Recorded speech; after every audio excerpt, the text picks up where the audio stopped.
Bom, vamos começar mais uma aula do nosso curso de teoria musical para iniciantes. Nesta aula, eu vou trabalhar alguns conceitos muito comuns, né, para quem vai começar a fazer a leitura da partitura, enfim, começar a entrar nesse mundo da teoria musical pela primeira vez. A primeira coisa que a gente percebe é o seguinte: muita gente pensa que partitura é uma coisa difícil, impossível até de se aprender, principalmente para quem é mais velho, está começando agora, não teve chance de aprender música quando era mais novo. Então, nessa aula, aqui nesse curso também, de uma forma geral, o que eu vou tentar mostrar é de que, na verdade, a partitura nunca foi uma coisa difícil de você aprender. Apenas é necessário que você preste atenção em algumas coisas, decore alguns passos, algumas técnicas que vão lhe ajudar. Mas o primeiro conceito é realmente você aprender a entender como funciona essa mecânica da leitura, quais são os sinais, o que eles significam, enfim, coisas que vão realmente te ajudar a aprender. Mas vamos lá. Para a gente começar aqui a nossa aula, a primeira coisa que eu preciso que você comece já a entender é o seguinte: a música, a escrita musical, ela vai ter aí o uso da notação musical. O que é a notação musical? São os sinais que a gente vai usar justamente para representar a escrita musical, né? Escrever, né, a grafia, aquilo que a gente usa para representar. Assim como no alfabeto nós usamos o código alfabético, né? E aí usamos também os números arábicos, enfim, para poder representar as ideias que nós fazemos de palavras, textos, enfim, uma estrutura completa, né? Na música, todas as ideias musicais, a gente também tem um código para a gente escrever ali. E esse código é a notação musical. Então, esse gráfico todo que a gente vê aí na abertura do vídeo, né? Eu peguei aqui uma partitura de uma partitura qualquer na internet, de um site chamado Fluttunes, que é um site para partitura de flautas. Inclusive, quem quiser visitar, é um site muito interessante. E você vai observar que nessa partitura a gente tem uma série de desenhos, né? Uma série de informações. Algumas informações gráficas, né? Em termos de notas, né? Que seriam as notas musicais. A, outras informações que a gente vê muito pessoal utilizando como se fosse um símbolo sobre música, né? Que é, quando fala em música, todo mundo usa esse símbolozinho aqui, né? Que eu não vou dizer o nome agora, nós vamos ver lá na frente aqui. Então, algumas linhas que traçam, enfim, vários elementos que nós utilizamos para poder escrever uma música. Agora, onde a gente escreve música? Da mesma forma que você tem um caderno, né, quando você vai estudar, vai frequentar uma aula, você vai comprar um caderno, né, para poder frequentar a sua sala de aula, assistir as disciplinas, enfim, anotar os conteúdos. Na música também não é diferente. Existe o caderno de música. Em alguns casos, alguns cadernos vêm com a folha, com a pauta, né? Então a gente viu lá atrás a notação musical, que são os sinais que nós vamos usar para preencher exatamente essas pautas. Então algumas pautas já vêm com a clave, né? Agora eu vou revelar o nome dela, que é essa figurinha aqui, ó, em que a gente tem uma espécie de S, né? Aqui no caso é a nossa clave de Sol. Mais tarde nós vamos entender o porquê disso, né? Mais na frente. E aí, a pauta ela tem uma estrutura. Marcel, mas a pauta é a folha toda? Não, essa aqui é uma folha composta por pautas, né? Então nós temos aqui várias pautas, né? Acho que são as 8 pautas. Deixa eu ver. Uma, duas, três, quatro, cinco, seis, sete, oito. E em alguns casos, como eu falei, ela pode vir sem a clave ou com a clave. Então são vários tipos de cadernos de música que existem, enfim.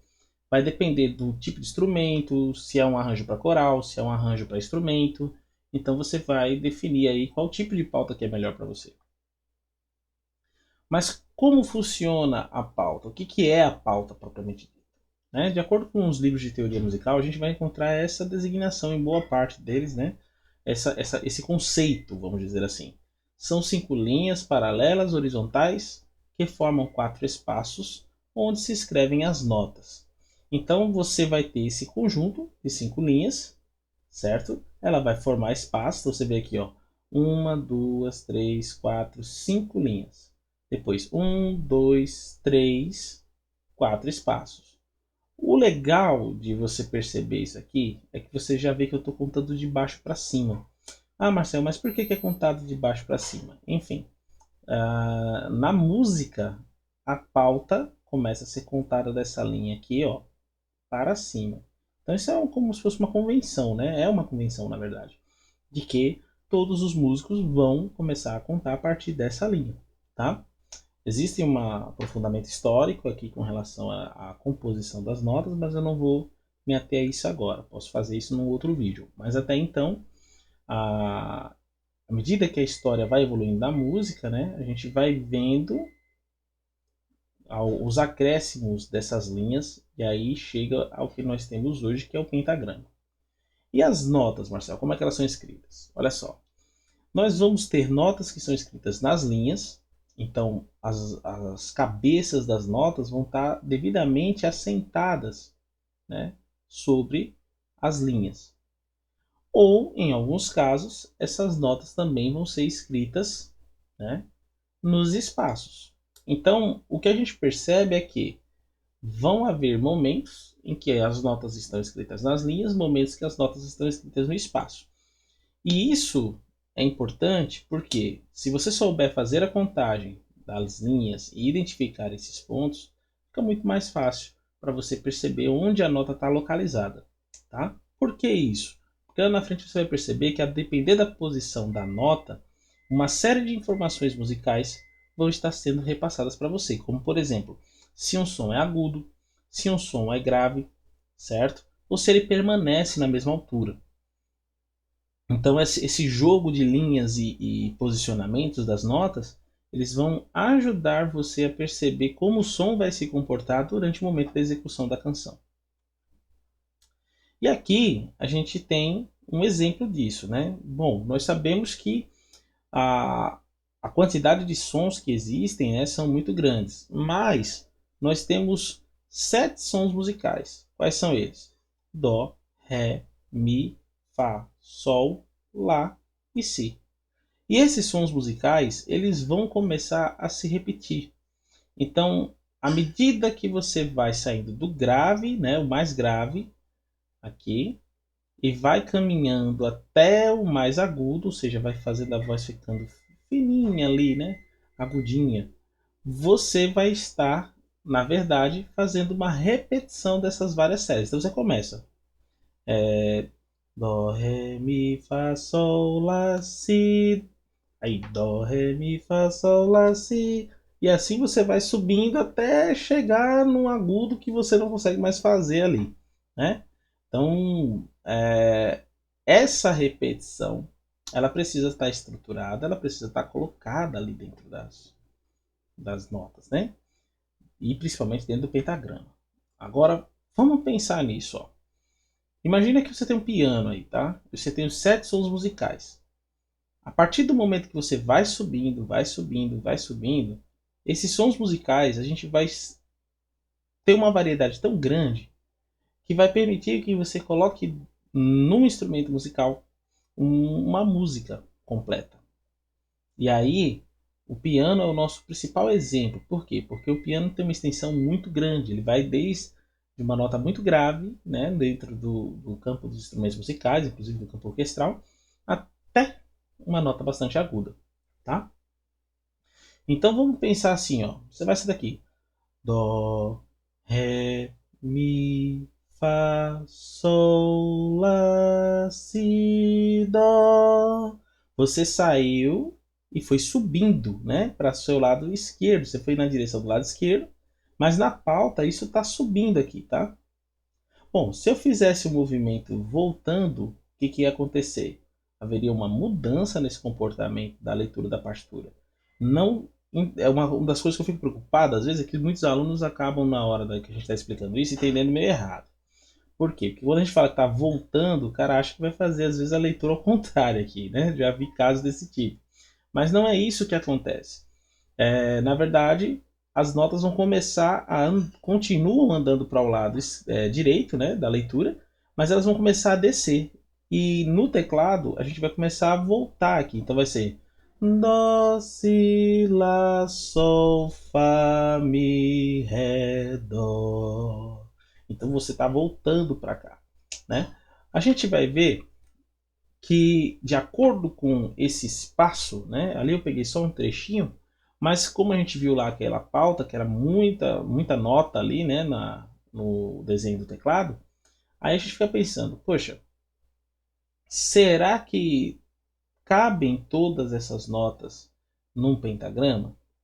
Lógico que não. Se você imaginar um piano, ver um piano como um instrumento, que é um instrumento que tem uma quantidade grande de teclas, 88 teclas, geralmente, você vai ver que não dá para você colocar 88 notas em 5 linhas e 4 espaços. Primeiro, que 5 mais 4 dá 9. Se o piano tem 88, então 81, 88 teclas, né, mais ou menos isso. Então o que vai acontecer? Você vai ter muito mais notas do que espaços e linhas para poder colocar. Então, no campo da música, surge na pauta o que a gente vai chamar de linhas suplementares. Por que suplementar? É aquele que vem para completar o que está faltando, é um suplemento. Então, nesse aspecto aí, você vai ter suplementos de linhas e espaços acima da pauta e linhas e espaços abaixo da pauta. E aí, nessas linhas e espaços que você tem acima da pauta, é aquela continuidade. Você está lá, Dó, Ré, Mi, Fá, Sol, Lá, Si, Dó, Ré, Mi, Fá, Sol, subindo. E você vai subindo até o limite do instrumento. Então, você vai precisar fazer essa caminhada. Linha, espaço, linha, espaço, linha, espaço, linha, espaço, linha, espaço, até chegar ao final, né? A última linha ou o último espaço que represente a última nota do seu instrumento. E quando você for fazer o sentido do grave, né, descendo, vindo da esquerda para a direita do piano, perdão, da direita para a esquerda. E aí o que vai acontecer? Você vai precisar de linhas suplementares, só que dessa vez inferiores, né?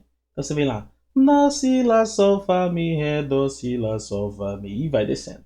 E aí até quando você chegar lá na última nota grave do seu instrumento, você vai ver lá, você vai parar numa linha, no espaço, e ali é o seu limite. Então, graças às linhas suplementares, houve uma forma de poder expandir, né, essa possibilidade da leitura da partitura e da escrita também musical, abrindo espaço para poder preencher a pauta com as notas, né, todas as notas, vamos dizer assim, do instrumento musical ou da voz que vai estar sendo escrita.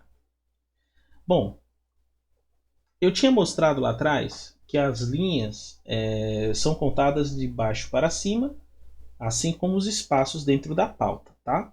Lembrando que a pauta aqui nesse contexto, elas são essas linhas principais aqui que não tem corte. Elas são linhas contínuas, vão de ponto a ponto. Então só existem 5 linhas assim na pauta. As demais vão ser linhas que vão ser apenas grafadas para marcar que ali seria a passagem de uma linha contínua, mas que por ser suplementar só serve para indicar essa diferenciação entre linha e espaço na partitura. Então, olha que legal. Quando se trata da contagem das linhas suplementares, tanto superiores quanto inferiores, e também dos espaços aqui, né?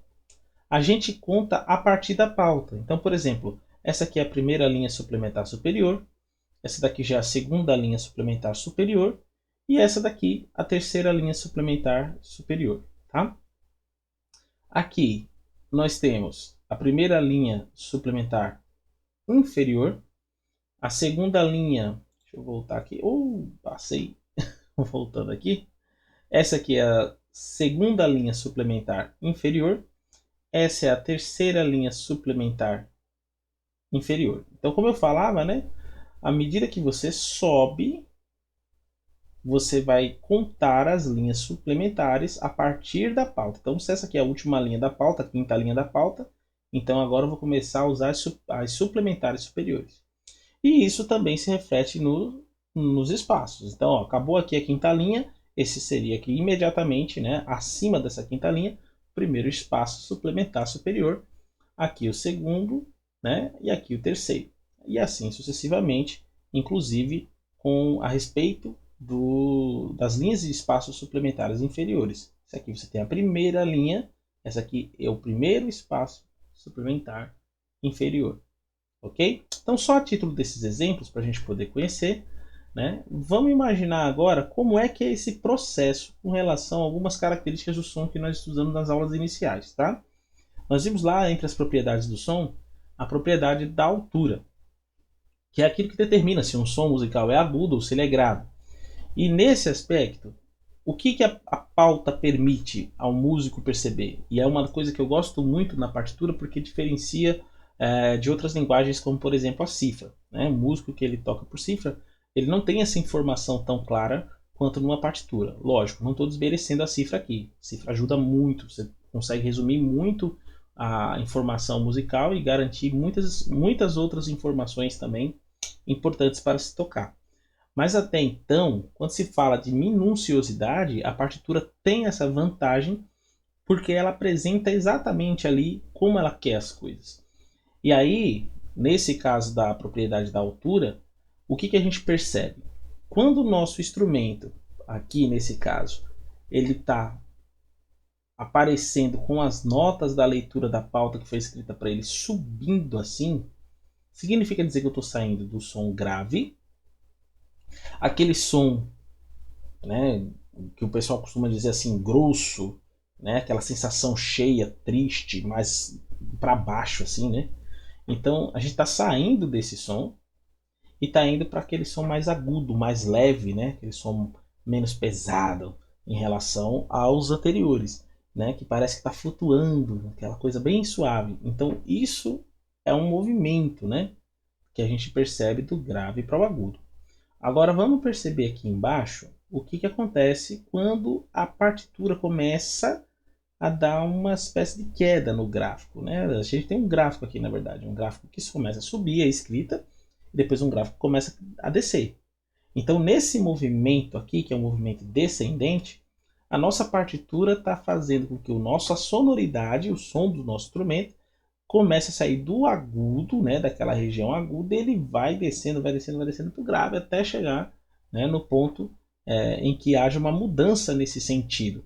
Né? O que a gente percebe é que é sempre uma questão de mudança de sentido. Você está subindo, então lá, como a gente usa aqui o exemplo do piano, você está saindo do lado esquerdo do piano e está indo para o lado direito. Então esse é o movimento ascendente. Já no movimento descendente, você está saindo do lado direito do piano e está vindo para o lado esquerdo. Né? Então você está fazendo com que as notas estão descendo e você está fazendo com que o som fique cada vez mais grave. Então esse é um movimento descendente. Tá? Bom, aqui a gente tem uma outra informação que é importante. Até agora eu falei sobre como as notas são localizadas na pauta, quantas linhas a pauta possui, o que precisava para poder complementar a necessidade de notas, né, de linhas e espaços para preencher a quantidade de notas que o instrumento possui. Mas agora a gente vai fazer uma associação aqui através da presença da clave com relação a que som musical nós queremos tocar. Nós vimos que tem o Dó, o Ré, o Mi, o Lá, né? Então, Dó, Ré, Mi, Fá, Sol, Lá. Desculpa, falando aqui, acabei me enrolando aqui na língua. Mas é Dó, Ré, Mi, Fá, Sol, Lá, Si.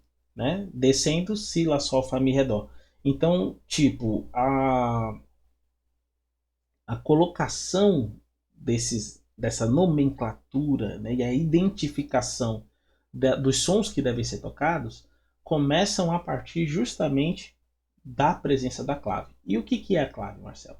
A clave é isso aqui, ó. É um sinal que se coloca no princípio da pauta para dar nome às notas. Então, toda vez que aparece uma clave, vai ter uma nota, na verdade, que tem o mesmo nome que a clave. Tá? Então aqui a gente tem uma clave de Sol, e aqui, que seria a nossa segunda linha da pauta, a nota que está assinada aqui, ela recebe o mesmo nome da clave, é o Sol. Tá? Aqui nós temos uma clave de Dó na terceira linha. Então essa nota aqui, ó, que está escrita na terceira linha, ela recebe o nome de Dó, mesmo nome da clave. Já aqui nós temos uma nota que está assinada na quarta linha, tá? E ela recebe o mesmo nome da clave, que é Fá. Então nós temos uma clave assinada aqui na quarta linha, e toda nota que vai escrita aqui, né, já que a clave é Fá, recebe o mesmo nome da clave, tá? Então isso é bem simples, é uma coisa fácil de se entender. E agora vem a ideia que nós precisamos conservar conosco. É ideal que o aluno saiba, no momento que ele vai fazer uma leitura de uma partitura, em que linha a clave está assinada, para que ele possa inferir o processo de leitura. Né? Olha, se aqui é um Sol, então no movimento que eu vou fazer na leitura, seguindo a sequência Dó, Ré, Mi, Fá, Sol, Lá, Si, a partir do ponto em que eu estou, que é o Sol, vai ser Lá ou Fá, né? Se subindo ou descendo. Isso vai depender da próxima nota, se ela está mais aguda ou mais grave do que o esperado. Então, existem várias assinaturas de clave. E aí começa o problema, porque muitos alunos não conhecem isso e têm dificuldade. Então, por exemplo, aqui nós temos a clave de Sol na primeira linha, clave de Sol na segunda, clave de Dó na primeira, Dó na segunda, certo? A clave de Dó na terceira, aqui em cima, clave de Dó na quarta, Fá na terceira, Fá na quarta, Fá na quinta, né? E aí a gente vê as nomenclaturas que acompanham aqui, que vem desde soprano até o baixo profundo. Agora, o que isso vai influenciar, Marcelo? Essas várias claves assinadas aqui, esses vários elementos, vão trazer para o aluno a possibilidade de adaptar a leitura da partitura de acordo com o seu instrumento musical. Então, o aluno vai precisar ver, né, verificar qual é a clave, qual é o instrumento dele e ver qual é a clave que melhor se encaixa para que as notas permaneçam o máximo possível dentro do espaço do pentagrama no momento que ele estiver tocando. Então, ao longo da história, se percebeu o seguinte, que a clave de Sol na segunda linha, a clave de Fá na quarta linha, a clave de Dó na terceira e a clave de Dó na quarta linha seriam as mais apropriadas para uma grande gama de instrumentos. Isso não quer dizer que as demais claves, né, não possam ser usadas. As demais claves, diferente dessas quatro aqui de baixo, elas apenas caíram em desuso. Ou seja, é pouco comum você encontrar uma música que utilize essas claves. Tá? Mas nada impede de que nós a utilizamos mesmo nos dias de hoje. Bom, aqui para a gente poder encerrar a nossa aula, eu quero apresentar para vocês rapidamente como se funciona um processo de uma leitura de uma partitura, com relação à identificação das notas na pauta. Vamos imaginar que nós temos aí uma escada de sons, certo? Que escadas são essas? Seria um movimento em que, para cada nota que eu passo, é como se eu subisse ou descesse um degrau. Então, se eu subo um degrau, eu estou saindo do grave e vindo para um agudo. Se eu desço o degrau, eu estou saindo do agudo e estou vindo para o grave. Então, sempre vai existir uma nota mais grave do que a que eu estou, ou uma nota mais aguda do que a que eu estou. E assim sucessivamente. Tá? Então, se eu estou numa nota aqui, eu subi um degrau e fui para o agudo, a partir dessa nota, a anterior que eu estava é grave, e a mais aguda que ela, enfim, aguda. Então, nesse processo, aqui nós temos algumas notas, né? Por exemplo, aqui nós temos uma escadinha que representa Dó, Ré, Mi, Fá, Sol, né? Vai de Dó a Sol. E depois ele retorna do Sol, né? Ele vai descendo, vai passar pelo Fá de novo e volta até o Dó. Então, na partitura, essa escadinha é representada dessa forma aqui, tá? Agora, por que dessa forma? Veja, nós temos aqui uma clave de Sol. E essa nota, que é a nota mais aguda, o topo lá da nossa escada, aqui, ó, ela está diretamente associada à nossa clave, tá? Então, não teria como ser diferente, sendo que nós não alteramos a clave. Então, qualquer coisa que eu fizer aqui em termos de leitura, se a clave estiver na segunda linha, né, qualquer movimento, seja ele ascendente ou descendente, eu vou ter que respeitar os degraus dessa escada para poder chegar até a nota certa. Então, ó, saí do Dó, subi um degrau, né, que aí eu saí de uma linha, fui para um espaço, esse aqui é o Ré, saí desse espaço, fui para essa linha, é o Mi. Do Mi, saí dessa linha, fui para esse espaço, é um Fá.